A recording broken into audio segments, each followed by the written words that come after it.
மதுரையில் நடைபெற்று வரும் எஸ்ஐஆர் பணிகள் குறித்து எதுவுமே புரியவில்லை என அதிமுக முன்னாள் அமைச்சர் செல்லூர் ராஜு தெரிவித்துள்ளார்.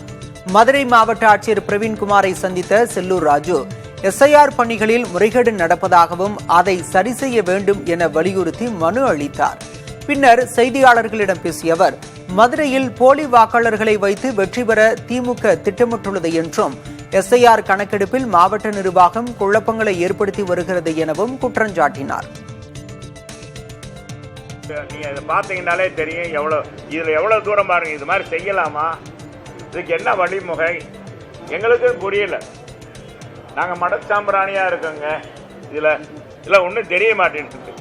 அது என்ன எல்லாருக்கும் கொடுத்த மாதிரி எழுதிட்டு கொடுத்த மாதிரி அப்லோட் பண்ணிட்டு அப்புறமேல கலெக்ட் பண்றதுல அப்படின்னா என்ன எங்களுக்கு ஒன்றும் புரிய மாதிரி கலெக்டிட்டு இதே வார்த்தை தான் சொன்னேன்.